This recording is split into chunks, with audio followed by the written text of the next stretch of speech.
Arm, and welcome to this edition of TSR Sports Talk. On a Friday, it is the freaking weekend here, guys. It is Friday, October 20th, 2017, and it was a busy day in sports yesterday. Yesterday is the only day this year where all four major sports were in action and played actual games that counted. No preseason games, no summer league, no preseason camp scrimmage or anything. All of the games that were played yesterday counted, and it's the first day. I think it's the first and only day in this calendar year where all four major sports were in action. So the Oakland Raiders beat the Kansas City Chiefs last night by 1. Great game. Marshawn Lynch got ejected from the game for making contact with a referee. I'm sure a fine and/or suspension is coming for him. But it was a good game. What this means is that my Philadelphia Eagles now have the best record in football, which is a shock to me because I didn't expect us to be this good. It is still early in the season, but I'm encouraged by what I see. We're a balanced football team. Carson Wentz is making great strides. He looks like he's the real deal. We've got a good offense. We've got good offensive and defensive lines. We're the best third down team in football. We've got a rock solid defense, and we can run the football when we need to, and we can score points, man. We can put up some points. Now we've got the Redskins at home this Monday night, and if we win that game, we will be in control of the NFC East. So I like where we're headed. Listen, guys, you never know in football. Things could definitely change in a hurry.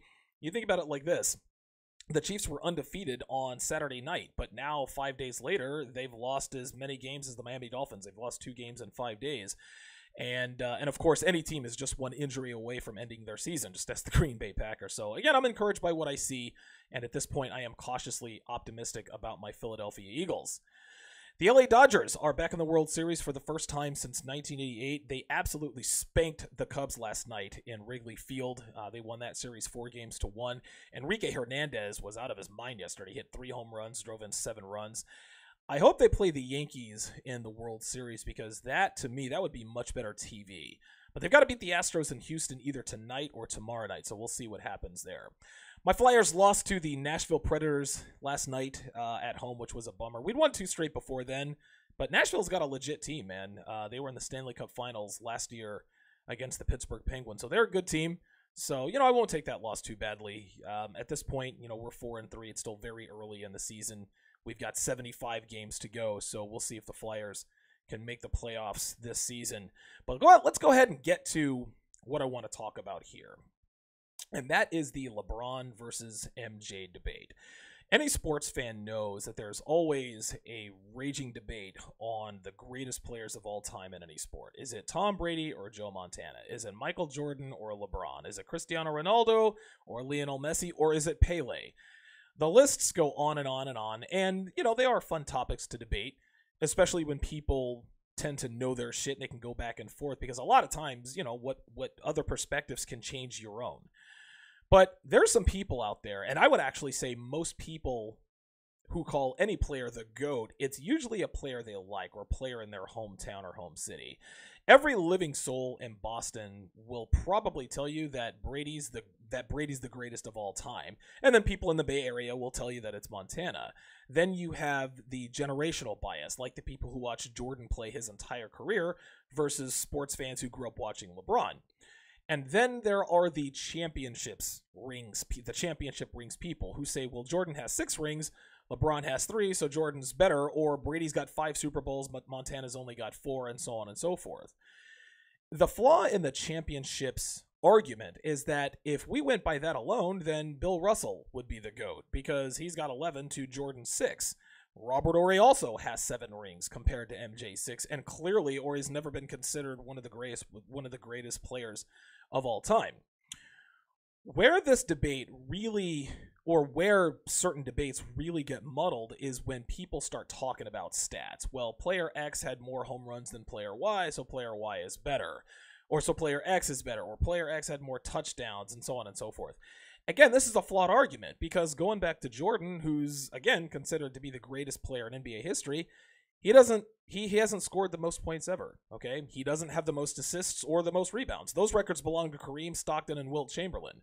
The only statistical category that Jordan leads in his career is points per game, and he's only 5/100ths of a point ahead of Wilt Chamberlain. And then, of course, he's 5 short in the championship department to Bill Russell. And finally, you have these people out here who move the goalposts because of their personal biases. Rob Parker, who used to be a writer for the Detroit Free Press, he works for FS1 now. He says that Brady isn't the GOAT, but then says Michael Jordan's better than LeBron because he's got more rings. So which is it? Now, listen, Rob Parker is a guy that goes against the grain just because. I guarantee you that if the overall narrative on Brady was that he was not the greatest quarterback ever, he'd push back and say that Brady was because of the ring. Honestly, Rob Parker is just one of those dudes who makes a living being a contrarian. Whatever the public says, he goes against it. So you can never really trust a guy like that to be objective and bring a strong opinion based solely on facts. But back to Jordan. He's clearly a better player than Bill Russell, but again, Russell's got 11 titles, and that's where I want to settle this debate once and for all when it comes to the greatest of all time. Taking the rings out of it, Michael Jordan was a better player than Bill Russell. Jordan is a far better player than Robert Horry, so on that note, we need to split this up into 2 categories: the greatest of all time and the best of all time.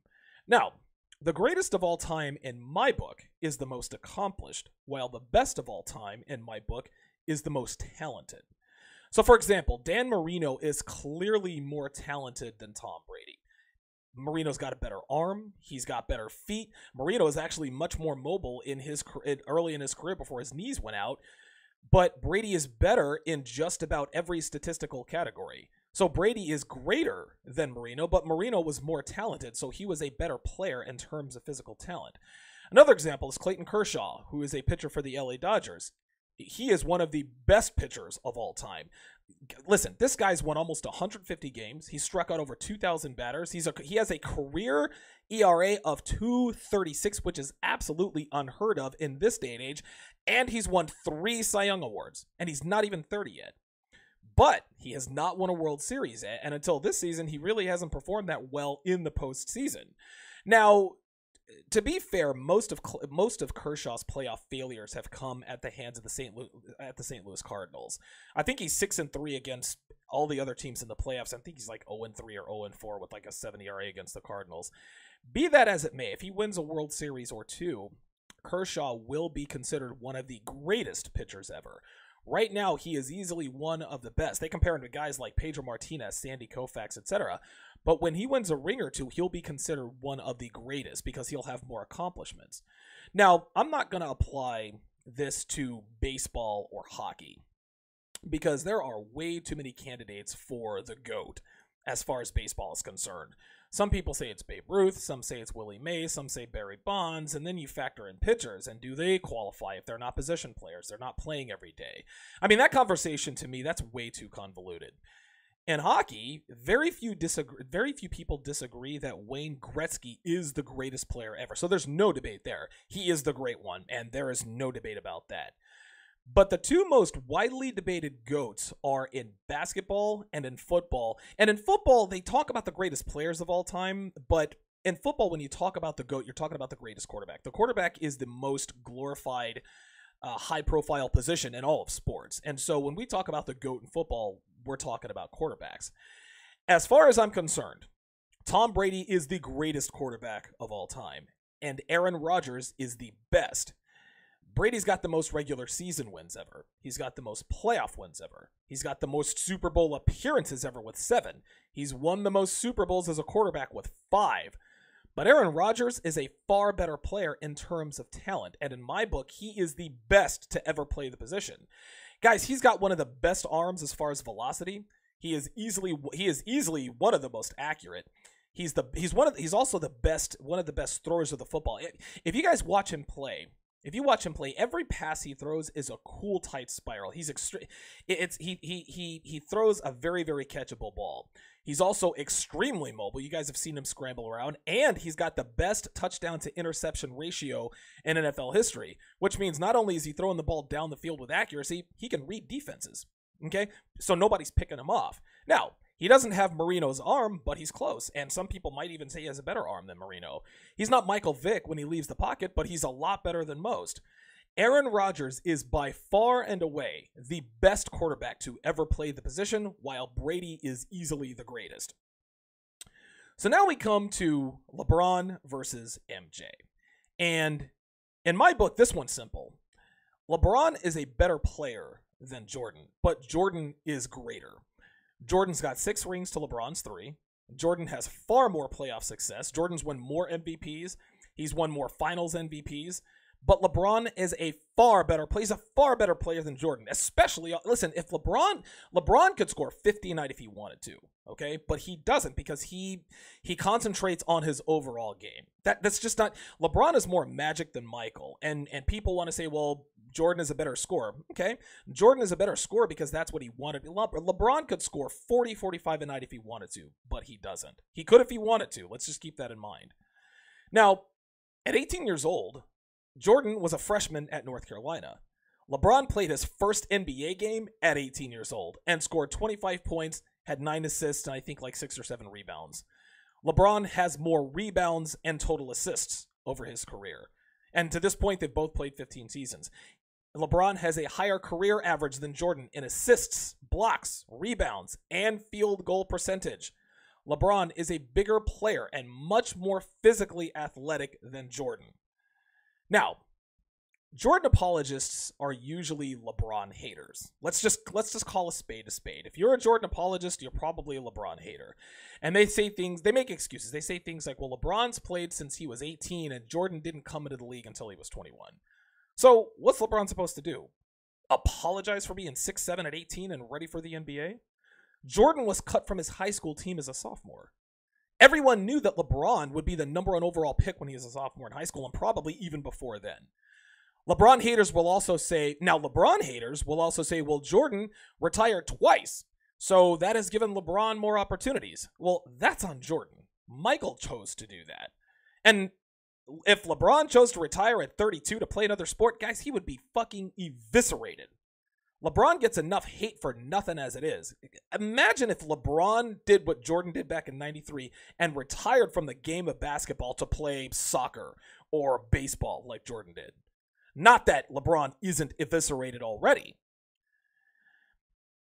Now, you've got the Jordan haters and the LeBron's apologists who always point to, well, Jordan had Phil Jackson. And then you have the Phil Jackson haters that say, well, Phil Jackson isn't one of the greatest because he had Michael Jordan. And he got to coach Kobe Bryant. Guys, all that's bullshit. And the way I equate that is this.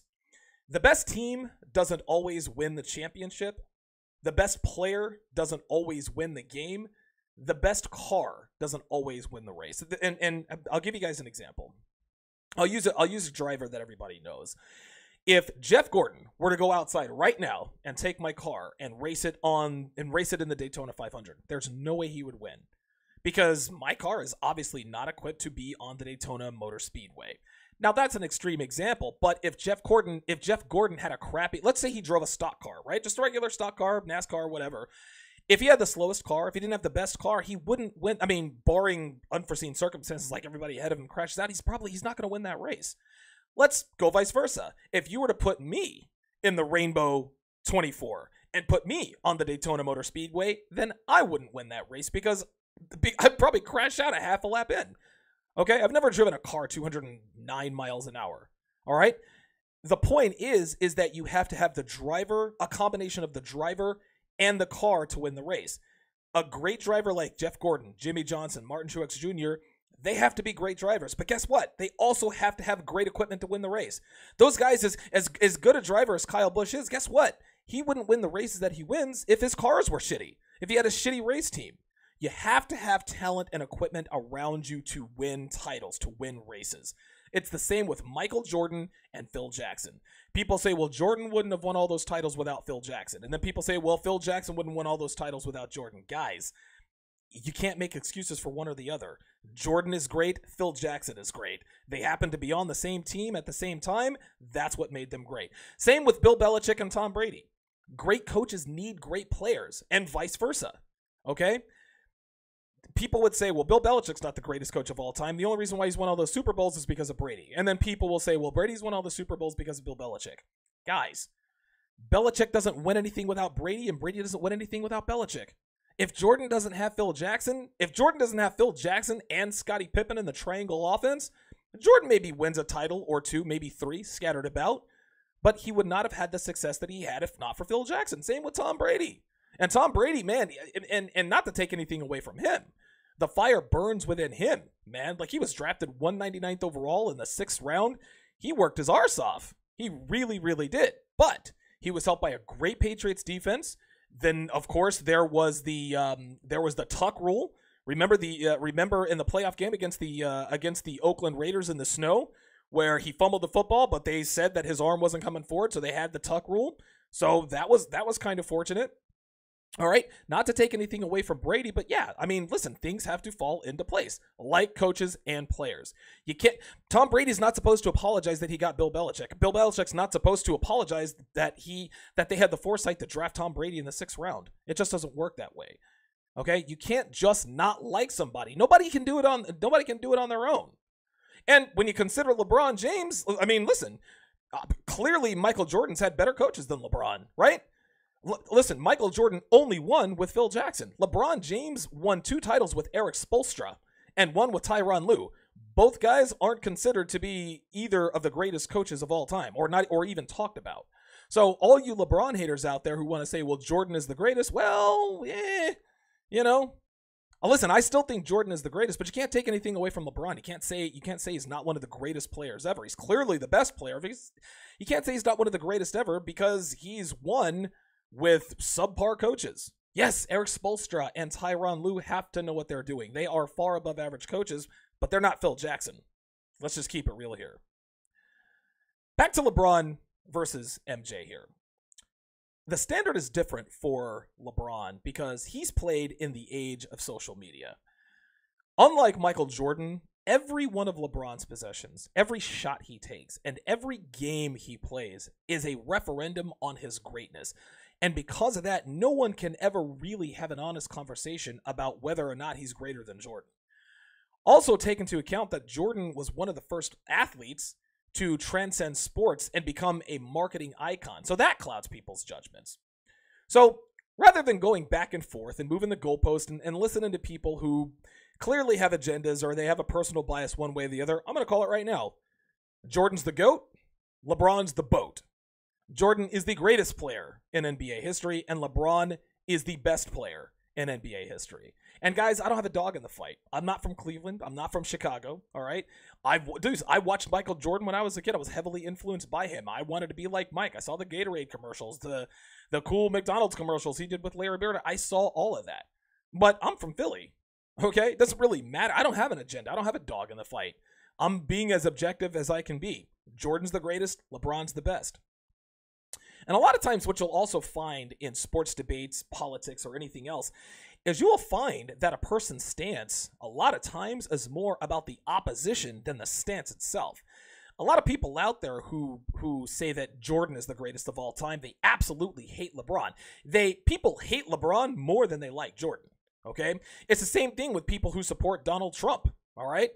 People support Donald Trump because they want him to be president, but, I mean, people who support Donald Trump do so, I think, more so out of a hatred for Hillary, and vice versa. People hate Donald Trump so much that they decided to vote for Hillary. They liked Hillary, but they hate Donald Trump more than they like Hillary. It's the same thing with this LeBron versus MJ. People hate LeBron more than they like Michael Jordan, and vice versa. Some people hate Michael Jordan then they hate Michael Jordan more than they like LeBron. You can't trust those people. You can take any statistic and bend it any way you want to say whatever it is that you want. Use the eyeball test, guys. LeBron is the bigger, faster, stronger player. He's a better distributor, better rebounder. He could lead the league in scoring every year if he wanted to. Michael Jordan has the iron will. He is the greatest. He's the most accomplished player of all time. All those MVPs, all the finals MVPs. He decided one year to be the defensive player of the year, and he went out and he did it. Jordan is absolutely talented. LeBron is more talented. LeBron is the far better player, physically, talent-wise, court vision, everything. than Michael Jordan. Michael Jordan is the greatest because he has clearly accomplished much more. Let me check the chat here and see what you guys have to say about this before I sign off. Brandon Storeball says, what's up? I'm a new subscriber. Good to see you in here. Anti-Gravity 74 asks, is this an early stream? No, this is strictly just a sports one, just like you said. Yeah, absolutely. Listen, TSR Live is going to air every weekday at 5:30 Eastern, 2:30 Pacific. Sometimes I'll do a sharp short where I'll do a quick video on a red pill topic that's on my mind, 5, 10, maybe 15 minutes. Sometimes I'll do these TSR sports talks about sports. I'm a big sports fan. You guys know it. I got some feedback from my listeners that says, hey, Donovan, we love your content, but we could do without the sports talk at the beginning. So I decided to branch off and do, TSR Live or TSR Sports Talk for those of you who don't mind listening to sports talk. Cool, Coley. Alhaji Toure says Lonzo got bullied. Yeah, he got bullied by Patrick Beverley. LeVar Ball has put the bullseye on Lonzo's back, but it's his first game. Lonzo's going to be fine. Cool Coley says, don't be respectful, Donovan. It is MJ. Well, yes, MJ is the greatest. LeBron is the best. LeBron is better than MJ. MJ is greater than LeBron. Cool Coley also says Babe Ruth and Wayne Gretzky. I think, listen, I didn't watch Babe Ruth play. I didn't watch Willie Mays play. The greatest baseball player I ever saw was Barry Bonds. Steroids or not, he was absolutely, yeah. Cool Coley says Brady's a fucking cheater. Spygate, Deflategate. Okay. I mean, you can call him a cheater. He still won 5 Super Bowl rings, man. I mean, this is just how it is. Again, this is the narrative that I'm talking about. My guess, Cool Coley, and no disrespect here, is that you don't live in Boston. You don't live in New England.